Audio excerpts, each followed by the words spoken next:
And the last thing on my mind was thinking about what it means to be proud. Well, becoming an alum of UW means a lot of different things to a lot of different people, but I'll leave you just with a couple of notes here today.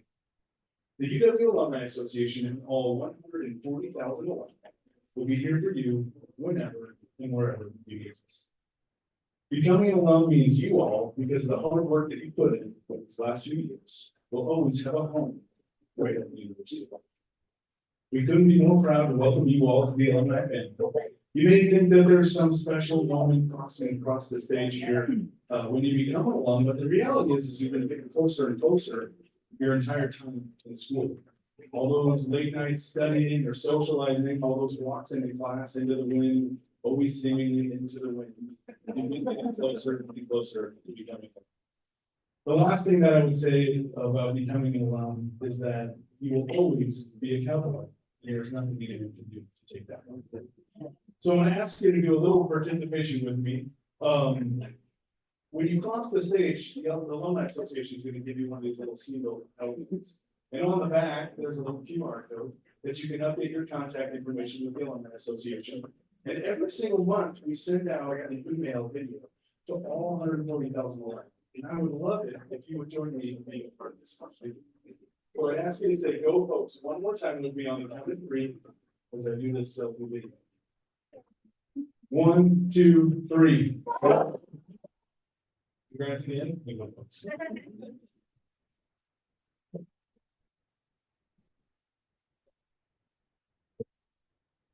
And I hope you all remember that you are alums of this university. So each year, the commencement speaker is chosen by the UW Casper faculty and staff. I am pleased and truly honored to introduce this year's commencement speaker, Mr. Pete Williams. A Casper native, Mr. Williams graduated from the Turner County High School and then from Stanford University. He worked as a reporter and director at KTWO TV and radio in Casper for 11 years. And part of that time was Susan Anderson, the UW Casper commencement speaker from last year. While at KTWO, he successfully lobbied the Wyoming Supreme Court to allow broadcast coverage of its proceedings. He twice sued judges over pretrial exclusion of reporters from the courtroom. For these efforts, the Society of Professional Journalists conferred to him their First Amendment award. After serving as an Assistant Secretary of Defense, he went on to cover the U.S. Supreme Court and the Departments of Justice and Homeland Security for NBC News for 29 years.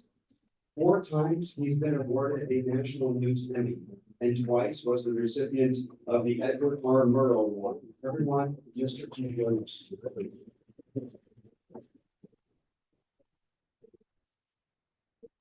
Thank you, Attorney Seidel, members of the class of 2024, parents of the graduates, especially mothers, Mother's Day, children of the graduates, relatives of the graduates, friends of the graduates, enemies of the graduates, and official employers of the graduates. Good afternoon. It's a pleasure to be with you all today and to be back home again in Casper. I've always considered myself fortunate to grow up here, to be born here, grow up in a place where people judge you not by your background or your pedigree, but instead by the strength of your character.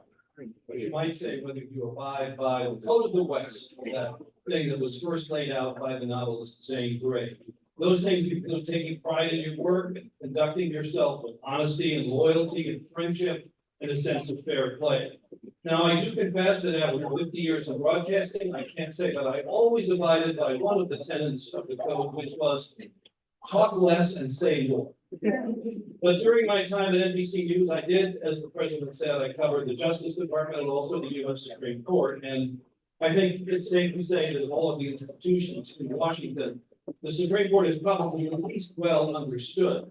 And I got a firsthand example of that not long after I started covering the court for NBC News. I drove up there, I parked in one of the neighborhoods in the court. I thought I was only going to be there for a short time, but something happened. I had to stay. And when I came out, I discovered that I was parked in a no parking zone. And I had one of those police boots clamped to the tire of the car. And to get it removed, I had to take a taxi down to the Bureau of Traffic Adjudication in Washington, D.C. and write a check, which I did. And then I had to go back and get my car, so I went out and hailed a taxi, and I said, US Supreme Court, please. And the taxi driver started out, and after a while, he stopped and he turned around and said, "You're appealing a parking ticket all the way to the Supreme Court?" Well, for a brief moment, I was asleep, but I thank you all for inviting me to share in this joyous day with you. You'll be pleased to know that I intend to follow the iron rule, commencement speakers. I will be. Of course, commencement speakers are also expected to be inspired and original, and yet I suspect that in the long history of commencement speeches, very few have ever been inspiring, and no one has ever been original. And maybe it's the solemn nature of the occasion that freezes the imagination, or maybe it's just the kind of people that get invited to speak. No offense, Susan. No offense to Ian Anderson, your speaker last year. In spite of the challenge, it is appropriate that we make today's business into a ceremony. And when you think of it, there aren't many times in life when people gather for this sort of ritual, wedding, course, graduation, retirement, but not much more. And it's a sign of how important this day is. The university doesn't just mail out these diplomas. They present them to you one at a time as your family and your friends and your community watches and shares this event. There's a story about Charles Eliot, who was, like you, a president of the university, in this case Harvard University, for 40 years. He one day hosted some faculty members at his house, and they competed in making toasts to what a great president was. And one of them said, "Since you became president, Harvard has become a storehouse of knowledge."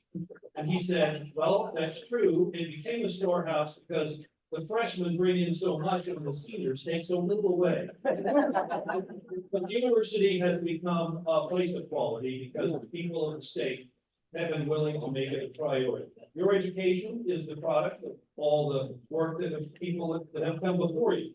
Now you are the forerunners of all that will follow. Now I'm here today because I'm from Casper, but years from now, people will be talking about some of you, while remembering the outstanding work of the graduates of the class of 2024. The work you have done, the work you have yet to do. And given everything the country is going through right now, I think graduates of UWC's mental health programs are likely to be especially high demand. Nobody could have predicted, as Dr. Skolnik said, that some of your education would be disrupted by one of the worst global pandemics in 100 years. And I think after all that you have been through, it's safe to make this prediction. The class of 2024 can handle anything. Shameless appeal for applause.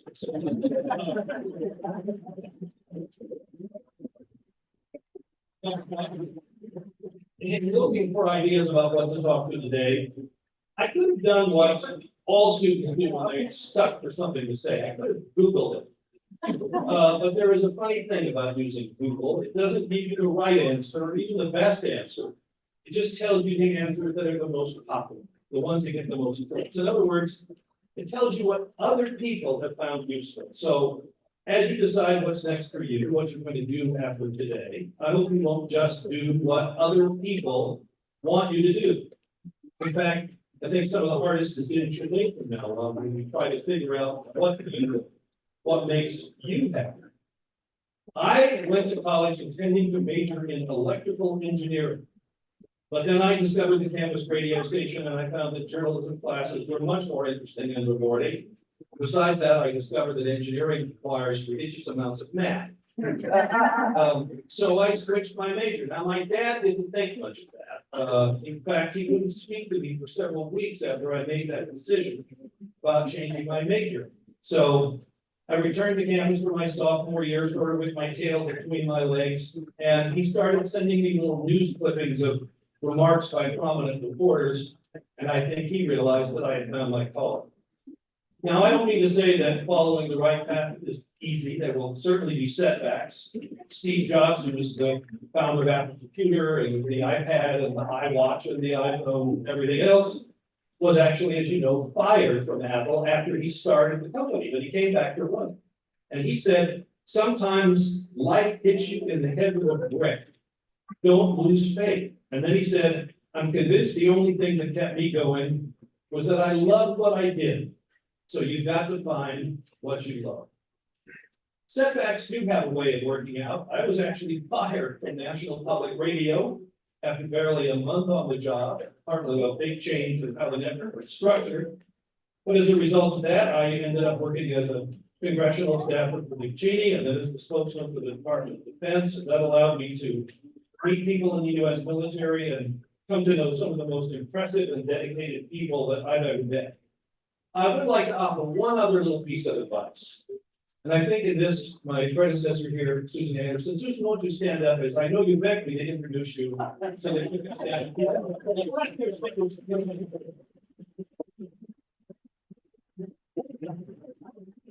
I wouldn't agree with much of what I said, but I think she'd agree with this. I hope for the rest of your lives, you will read a newspaper if they're already left. That you'll look at news on the internet, or you'll listen to it on the radio, or if there are any televisions left, that you'll watch it on television or your mobile device. And why do I say that? Because the founders of our country had in mind that we would all make choices together about how we want this country to run. And they expected us to be part of it, to go to the polls, to vote, to help choose our leaders. And they assumed that as we made those decisions, we would have some idea of what we're doing that would be informed. And that means knowing more than how the Denver Broncos are doing. So I hope wherever you settle, you'll become involved in the public life of your community. I'll say this about my fellow journalists. They tend to be well informed. They care about what's going on around them. Well, I feel very lucky to have discovered the kind of work that would bring me happiness and make me feel that I was doing something important, and I hope you'll all make the same discovery. So I thank you all, and I wish you all.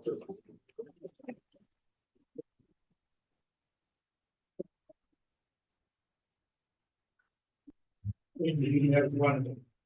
I get to speak for just a second now, and at the beginning of this sentence says conferring and degrees. I think that's why we came here, right?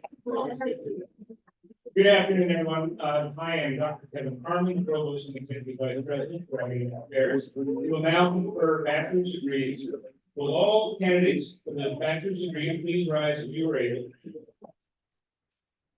President Seidel, these candidates have completed the requirements for the bachelor's degree. They have been recommended by the faculty and approved by the Board of Trustees of the University of Wyoming. They are now presented for the final conferral of their degrees.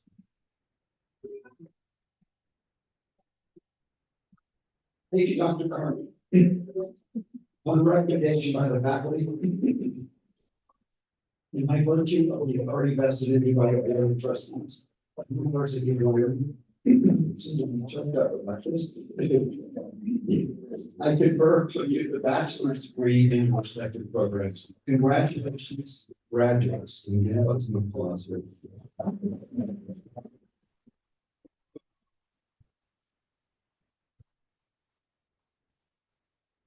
I now present Dr. Steve Barrett, Vice Provost for Undergraduate Education, who will present the degree recipients in the organizational leadership program.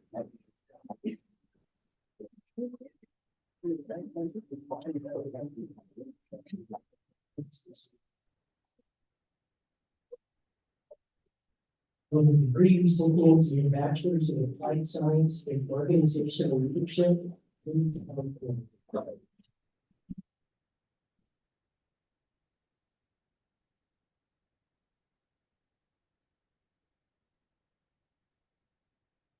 Stephen Lynch.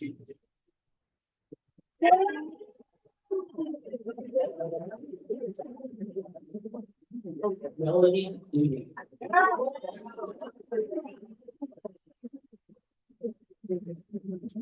Oscar Lynn.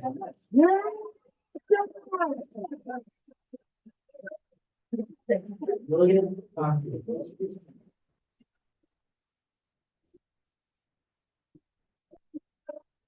Nika Matthews.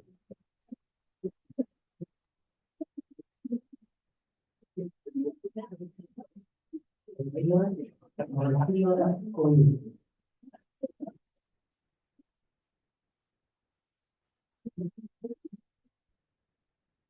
Kristen James.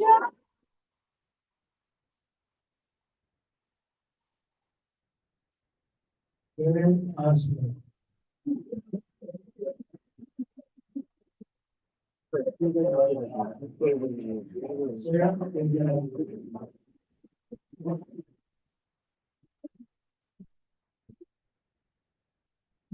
Sarah, yes.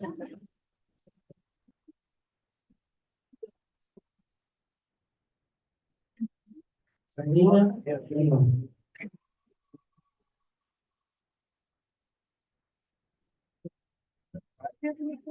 James Short.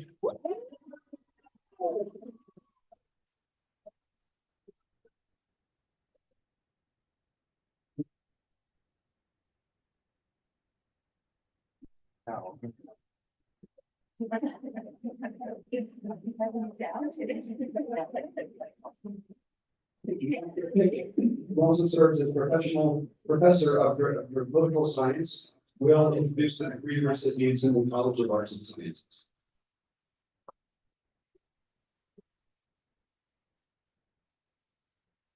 Will the degree recipients in the College of Arts and Sciences please come forward?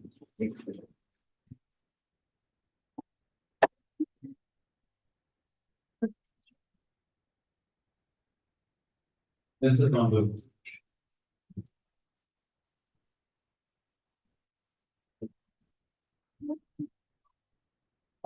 Jordan Reed.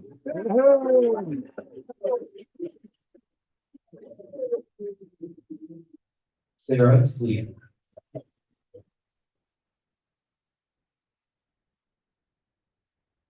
Kristen Mangieri.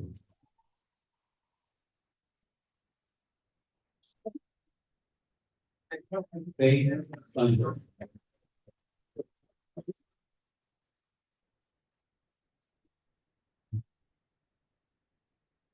Larissa Nick.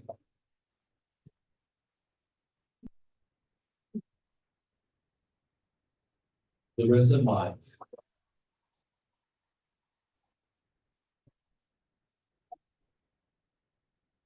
Jordan Vila.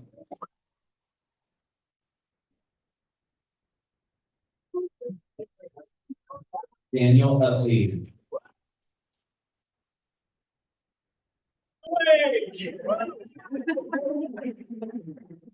Ellie Vaughn.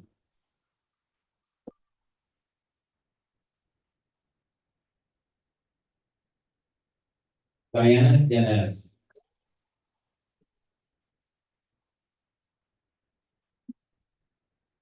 Jessica Fowler.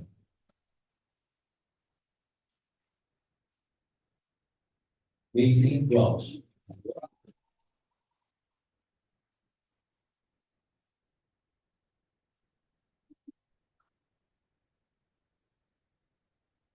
And now present Dr. Dennis Shim, Dean of the College of Education, who will introduce the degree recipients in the College of Education. Thank you, President Seidel. Will the degree recipient in the College of Education please come forward?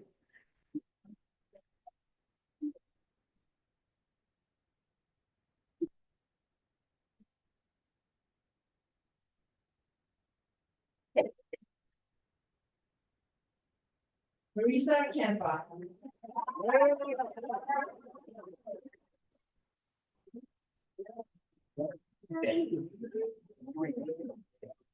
Katie Drenkovas.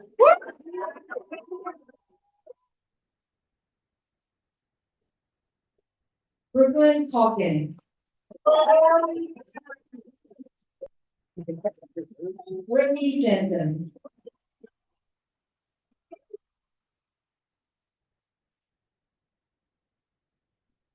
Alexis Traum.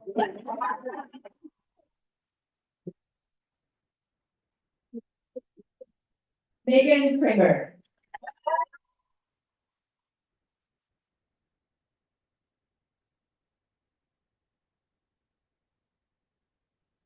Brienne Brumfield.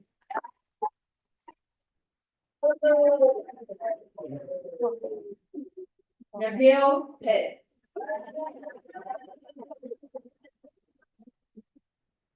Anika Hoover.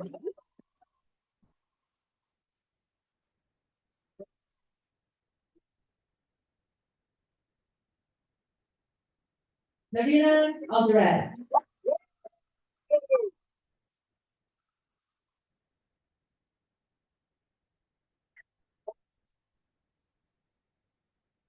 I'd like to now present Dr. Michelle Hilaire, the interim dean of the College of Health Sciences, who will introduce the degree recipient in that.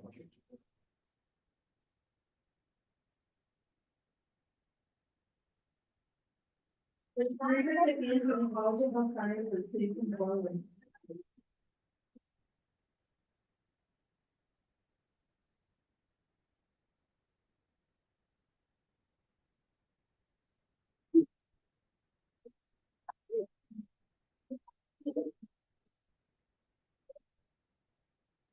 Pierre McGoney.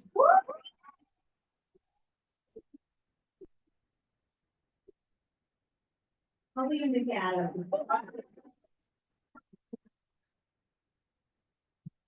Ryan George Peters.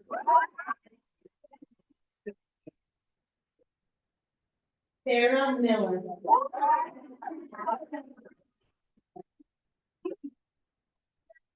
Amy Eagle.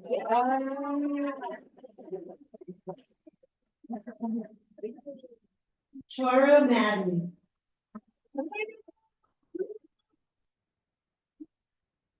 Randy Ortega Union.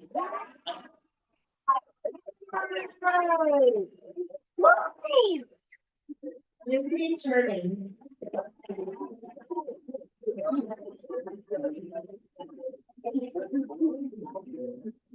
Katie Jones Nicolay.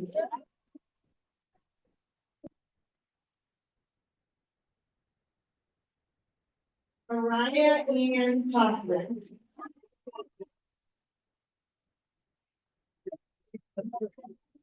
Abby Shively.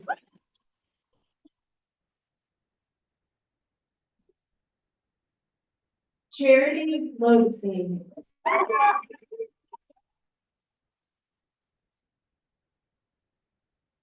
John Rychak.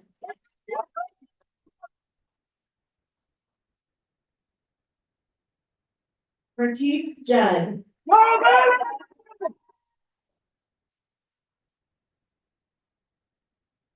Sarah Sharpnagle.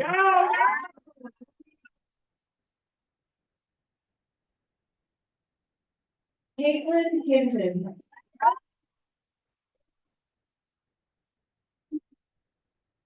Georgia Warmberg.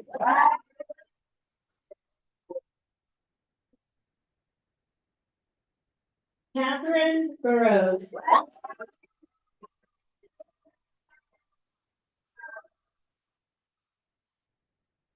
Jennifer Stephagen.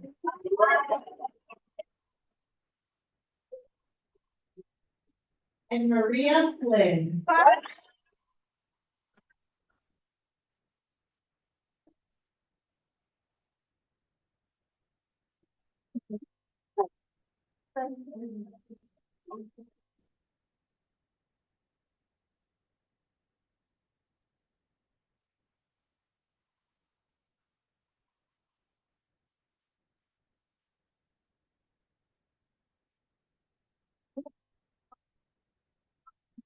I would like now to present Dr. Kelly Flynn, interim dean of the College of Agriculture, Life Sciences, and Natural Resources, who will introduce the degree recipients in that college.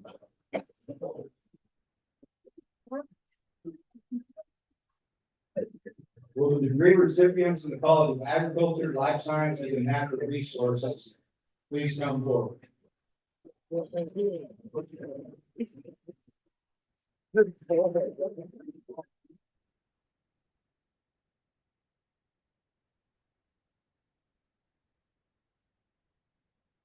Sierra Clark.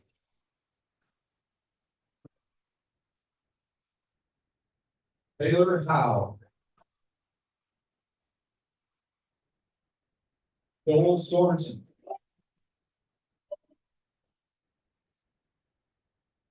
April Shemansky.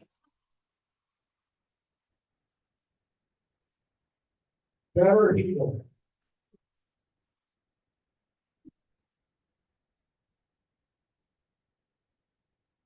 Avele Cruz.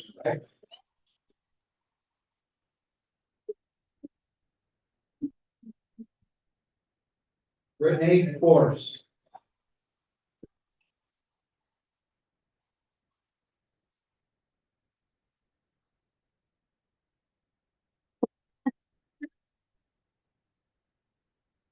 I'd like to now present Mr. Keegan Burrows, Assistant Director of the Masters of Business Administration Program, who will be next to the recipient in the College of Business.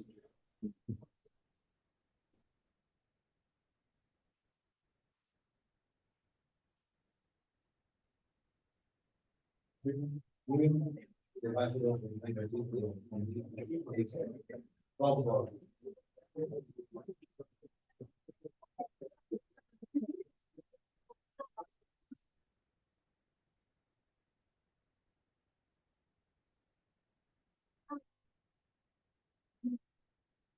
Anthony Cox.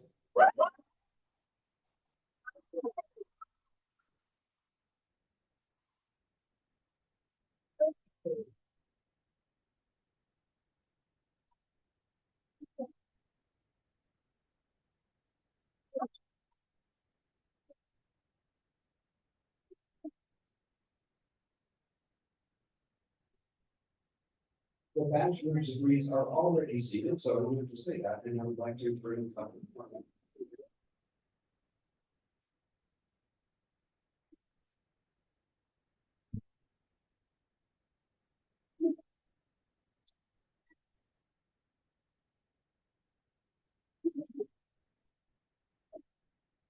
We will now confer master's degrees to all candidates for the master's degree. Please rise.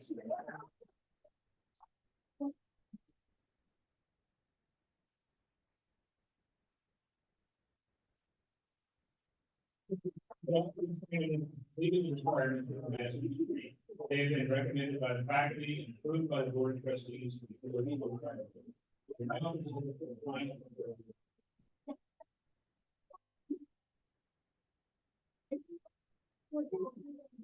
On recommendation of the faculty, and by virtue of the authority vested in me by the Board of Trustees at the University of Wyoming, I confer upon you the master's degree in your respective programs. Congratulations, graduates, and I present Dr. Dennis Shem, the Dean of the College of Education, who will introduce the three recipients. Will the master's degree recipient in education please come forward?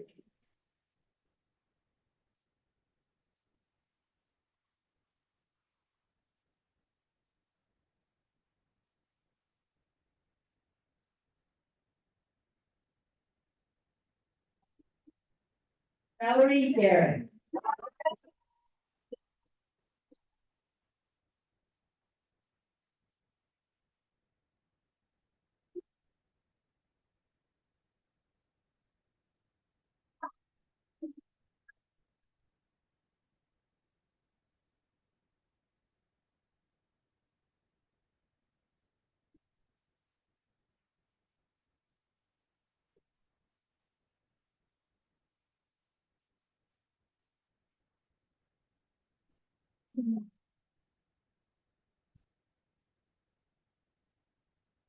We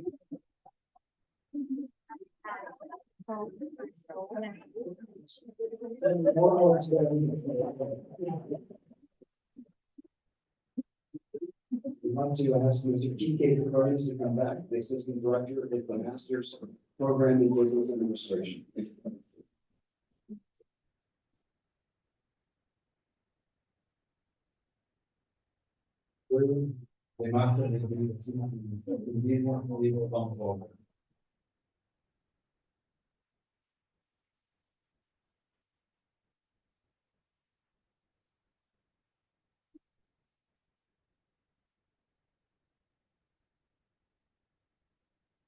Jessica Steele.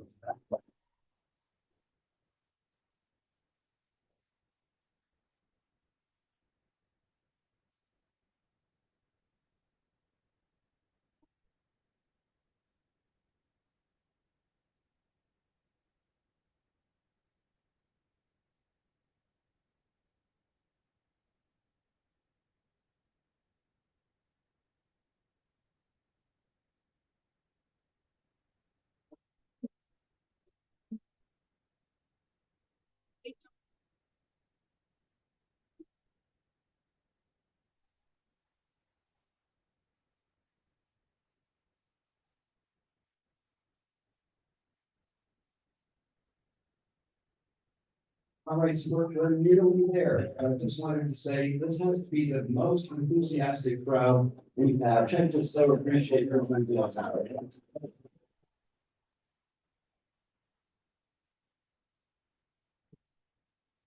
I expect a really loud roar in a second. Congratulations, graduates.